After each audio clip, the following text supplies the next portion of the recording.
My full name is Rebecca Smith. I'm 32 years old, and I married my husband Michael about 3 years ago in the spring. Our relationship is great, and we are also very close to his sister Emily. We get along like sisters. This story involves a man named Daniel, who later married Emily. Michael and I have been together for over 10 years, even before we got married, so we are like parents to Emily. We always wished for her happiness and took care of her. Because of this, when Emily got a marriage proposal from her fiancé, she wanted to introduce him to us, her second parents. "I want to introduce my fiancé to you both," she told us. That moment was very special for us as a couple. We felt so happy because Emily, whom we love like a daughter, was finding her partner and working towards a happy future. It was a joyful moment for both me and Michael, and our hearts were full of happiness. Finally, the day came. Emily brought Daniel, her chosen partner, to meet us. Daniel seemed to be around my age, maybe 32.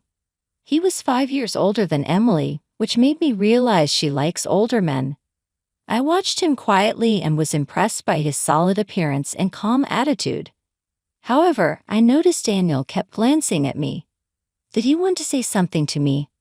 Was there something about me that bothered him, or was it just a coincidence? These questions popped into my mind. I quickly checked my clothes and hairstyle for any issues but found nothing wrong. Maybe realizing it was rude to stare, Daniel quickly looked away. In the end, we couldn't understand why he was watching me so closely, but Michael and I decided not to worry about it. We went on to introduce ourselves and started chatting with Emily and Daniel, who were sitting across the table from us. "Please take good care of my younger sister," was a classic phrase exchanged, and Michael responded with a smile, "Emily, I'm trusting you to him." Saying this, he entrusted Emily's future happiness to Daniel. This created a warm and friendly atmosphere at the gathering, easing the initial tension of our first meeting. At one point, Michael asked Daniel a question he was curious about. "Daniel, may I ask where you work?" I was very interested in his answer and listened carefully. Daniel answered proudly, puffing out his chest, "You might have heard of it.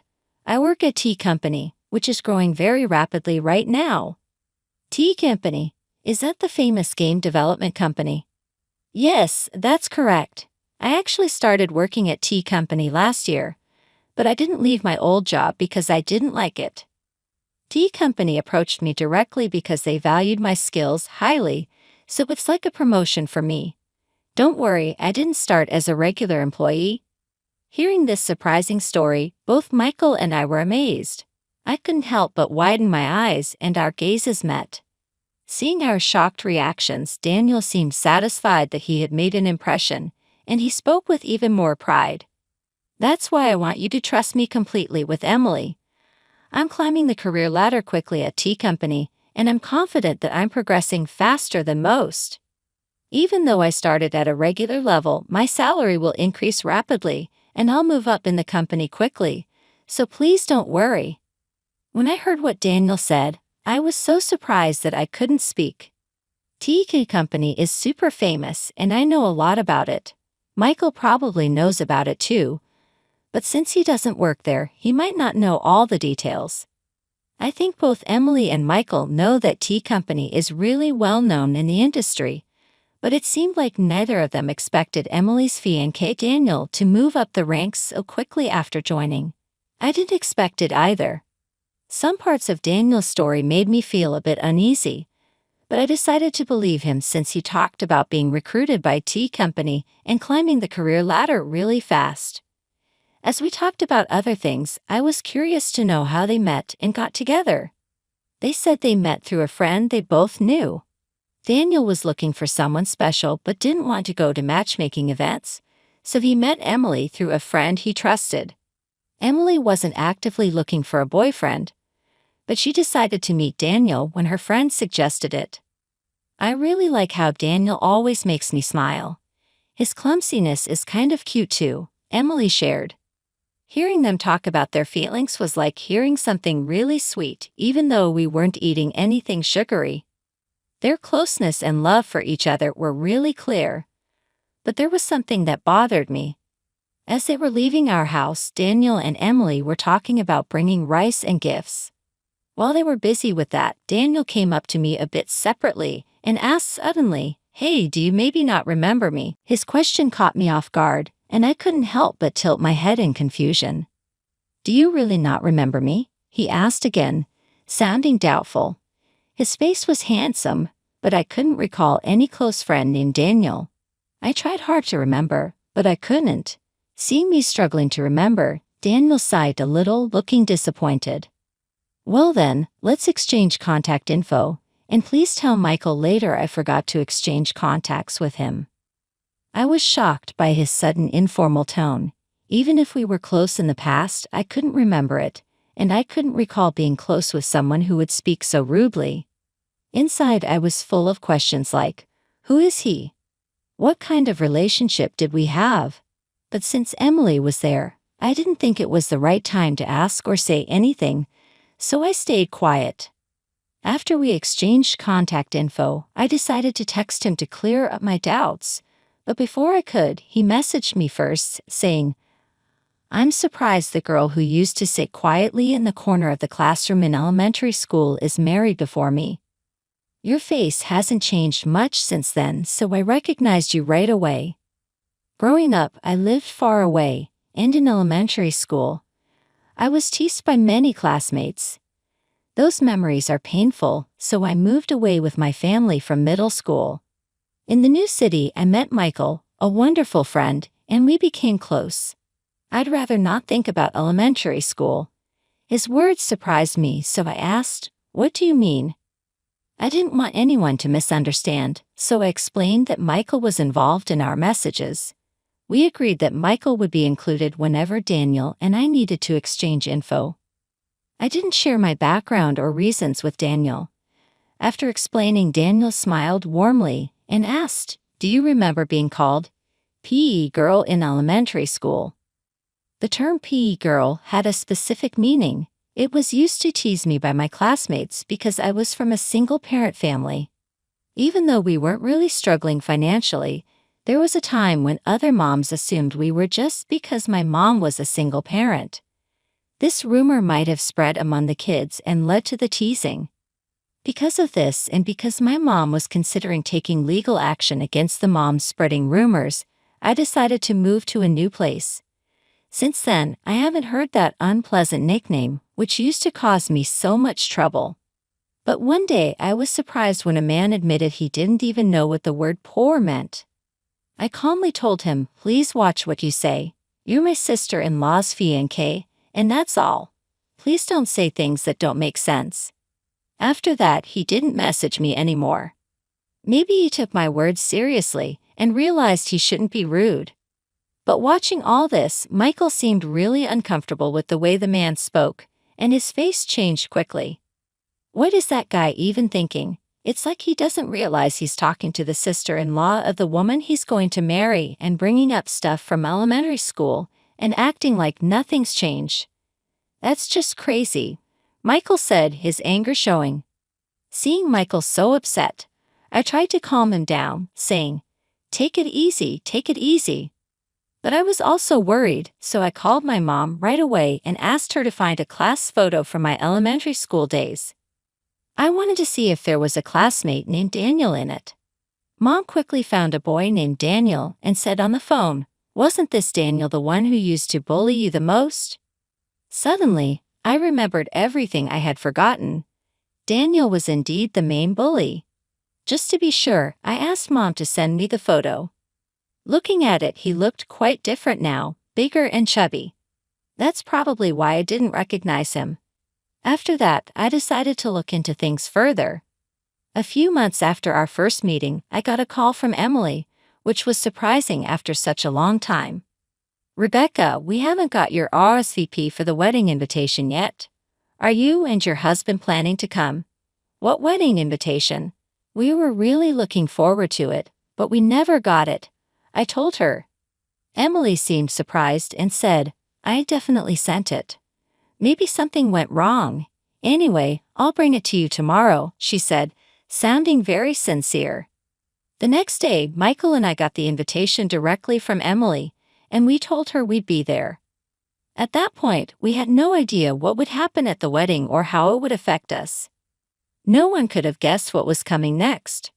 On the day of the wedding, Emily looked stunning in her pure white dress, like an angel. I congratulated her with tears in my eyes, hoping for her happiness and ours too. But Daniel, the groom, quickly spoiled the mood. He pointed at me, surprising all of us. "Why are you here? I didn't invite you," he said, looking very displeased. It seemed like Daniel went out of his way to make sure Michael and I didn't get an invitation. This woman grew up with just her mom. When things got tough, she ran away.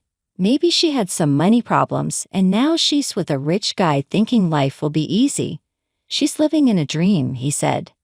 Despite not knowing anything about my past, Daniel falsely accused me. Michael, sitting next to me, clenched his fist in anger, but I told him to calm down. Daniel kept making false accusations against me. "I have an important job at a well-known company. Are you planning to use your connection as my sister-in-law to get money from me if I marry Emily?" he asked firmly. His friends were shocked and started getting excited. They must have the same narrow view as Daniel. I went to a staff member and asked for the microphone. Daniel looked like he expected me to say something emotional and illogical, but I stayed calm and said, "It's ridiculous that you, who can't even remember the face of your own company's president, call yourself an elite? Think carefully. If you want to cut ties with me, I'll be in the president's office tomorrow. We'll go through HR procedures." After handing back the microphone, I confidently returned to my seat with a calm demeanor. Michael stood up and walked towards the exit. Soon after, Emily followed him. Seeing this, Daniel called out to her, "Wait, why are you leaving too? I'm just trying to end things with her. If that's the case, there shouldn't be any problems, right?" Not fully grasping the situation, Daniel spoke to Emily, who gave him a cold look. "You really don't know Rebecca, do you? She's the CEO of Tea Company. I respect and deeply admire her. I can't forgive you for insulting her. I'm ending this engagement right now. You've ruined such an important day. Be prepared." Shocked by Emily's firm words, Daniel was taken aback. Emily talked to the venue staff and removed her wedding dress. She told the guests that the banquet was over and the wedding would now be a simple meal gathering. She made it clear that this wouldn't happen again and firmly blamed Daniel for the breakup. The next day, as I had promised, I calmly waited for him in the president's office. Two big, muscular employees stood beside me, ready to act if he tried anything during our talk. When he came in, he seemed confident at first, but that soon changed. He sat down and looked tense. His behavior, coming in without permission and not even greeting, was rude. It was clear he didn't understand the basic rules of the company. "No way. I can't believe you're really the president. This is unbelievable," he said. "If you did a little research, you'd find the president's info on our website. Didn't you check before coming?" I asked. "Well, there were some things." He trailed off. It seemed he hadn't taken my words seriously or bothered to find out the truth. Maybe he thought I was joking or lying in front of all those guests. I told him, "I'm considering terminating your contract." "What? You can't make such a quick decision over a small misunderstanding." "I'll talk to the Labor Standards Inspection Office," he tried to persuade me. Carefully, but I calmly put a copy of his resume in front of him. "You lied about your education here, didn't you? And you claim to have skills you don't actually have, like Excel and video editing. Is that true?" "Well, about that," he started. Falsifying information and providing false reports are valid reasons for us to terminate an employment contract. I told him directly. He looked surprised at my statement. In fact, I had a strange feeling about him since our first meeting. Afterward, I checked everything thoroughly. Normally, our company doesn't use headhunting methods. Even if we do, I personally meet and interview recommended candidates. But I don't remember having a deep conversation with Daniel. He joined through our regular hiring process and started as a regular employee. He claimed to be aiming for promotion and said he was skilled with certain software, but he actually wasn't. That's why he never got promoted. His self-assessment was very high, and I found that suspicious, so I looked into his attitude. He was lazy at work and seemed content just to be part of the company. I tried to help him improve, but he didn't change. Now that he's broken off his engagement with Emily, there's nothing special between us. He continues to act unpleasantly, making me uncomfortable, so I see no reason to be lenient with him. I promptly asked Daniel to leave the company. Since he had only been with us for less than 6 months, there was no need to consider severance pay or handing over specific duties over such a short time. "Can't you help me out as an old friend?" he pleaded. But I coldly replied, "I don't see any reason to continue our relationship," and arranged for other staff to handle his immediate departure. It seems he was hoping for financial help from his father, but because of the outrageous rumors he spread, that didn't happen. There's a past incident where my mother sued for defamation and Daniel's mother was the victim. My father paid compensation for damages once before. Faced with a similar situation with his son demanding compensation, my father likely reached his limit, stopped providing financial support, and cut ties with him completely. Afterward, Daniel took care of his elderly mother while being pursued for compensation. Eventually, he vanished, seemingly taken away by people in all black clothing, and nobody knows where he is now. Someone might eventually come forward with information about his whereabouts, but I have no plans to actively search for him. Initially, Emily was deeply hurt when she learned about her fiancé's background, but time heals and about 6 months have passed. She's starting to see it positively, saying, "It's probably best we didn't get married." Lately, her smile has returned and she's even looking for a new partner. Seeing her happier again, Michael and I are truly relieved. They're even talking about having children now.